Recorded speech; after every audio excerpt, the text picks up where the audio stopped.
اعوذ باللہ من الشیطان الرجیم بسم اللہ الرحمن الرحیم سبحانک لا علم لنا الا ما علمتنا انک انت العلیم الحکیم کیف تکفرون باللہ وکنتم امواتا فاحیاکم ثم یمیتکم ثم یحییکم ثم الیہ ترجعون۔ اس آیات کریمہ میں اللہ جل شانہ تعالی انسان کو اس بات کی یاد دلاتا ہے کہ دیکھو میں تمہارا رب ہوں، میں نے تمہیں عدم سے صفات کی طرف لایا، یعنی آپ کچھ بھی نہیں تھے، میں نے آپ کو زندگی بخشی پوری انسانیت کو، اور میں اس کے بعد پھر آپ لوگوں کو دنیا سے اٹھا لوں گا،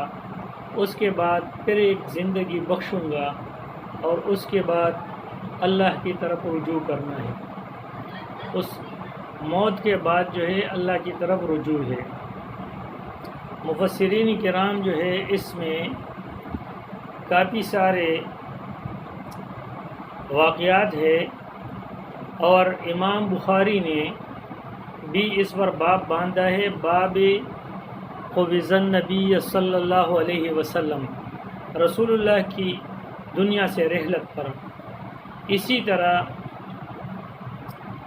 انسان کے جو روح اور بدن کا تعلق ہے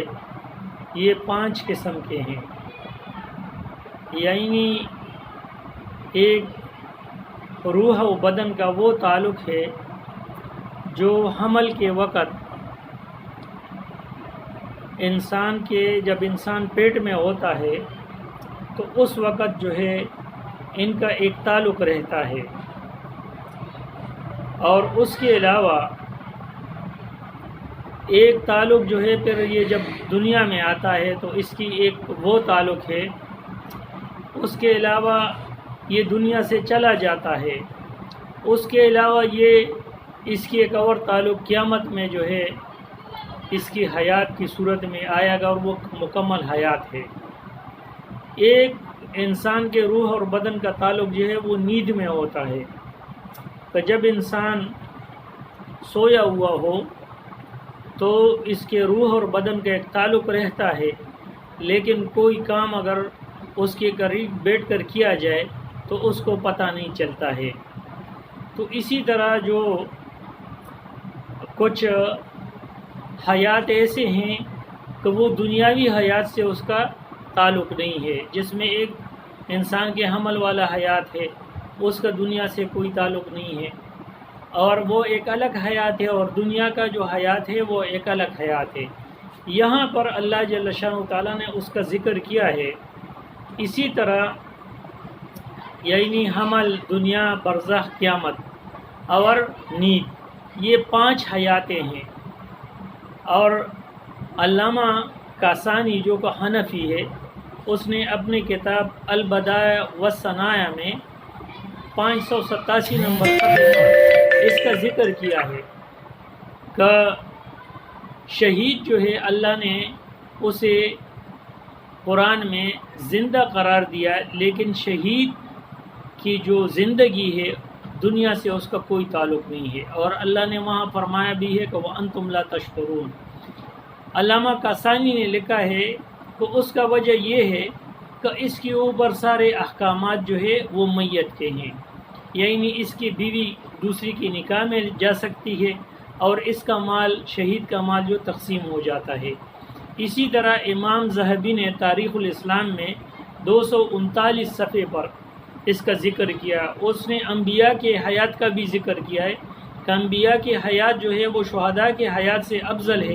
لیکن دنیا سے اس کا کوئی تعلق نہیں ہے۔ اسی طرح اخناف کے بہت بڑے مفسر علامہ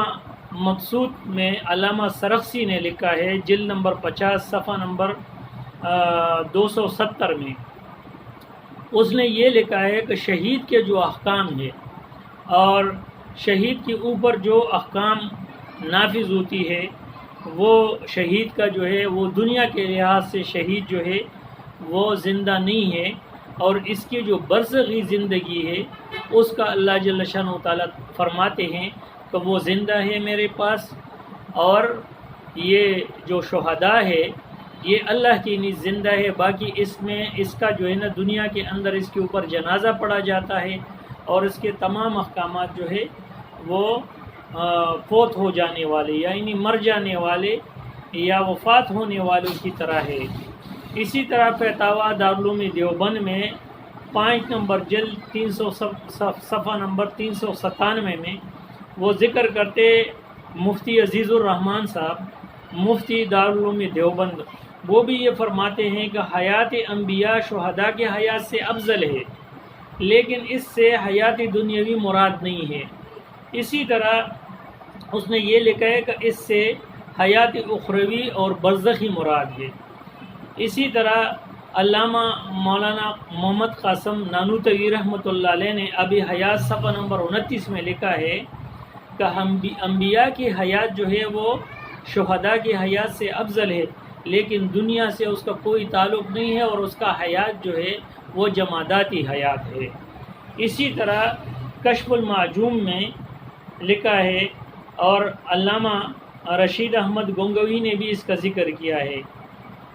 اور اسی طرح جو ہے مولانا حسین احمد مدنی رحمۃ اللہ علیہ نے بھی اپنی کتاب میں اس کا ذکر کیا ہے کہ حیات انبیاء اور حیات شہداء جو ہے یہ حیات برزخی ہے۔ تو اس میں جو ہے اللہ جل شانہ تعالیٰ نے اسی لیے یہاں پر فرمایا کہ میں تمہیں موت دیتا ہوں، میں تمہیں حیات دیتا ہوں، یعنی اللہ جل شانہ تعالیٰ فرماتے ہیں کہ یعنی آپ لوگوں کو اللہ نے زندگی دی، کیف تکفرون، کس طرح تم کفر کرتے ہو، انکار کرتے ہو، باللہ اللہ پر، وکنتم امواتا، اور تم نہیں تھے، یعنی دنیا میں تھے ہی نہیں، وجود ہی نہیں تھا، فاحیاکم، تمہیں زندگی بخشی، ثم یمیتکم، پھر تمہیں موت دے دی، ثم یحییکم، پھر تمہیں اللہ جل شانہ تعالیٰ کی طرف جو ہے بھیج دیا جائے گا، ثم الیہ ترجعون، اور پھر اللہ کی طرف واپسی ہے۔ وآخر دعوانا الحمد للہ۔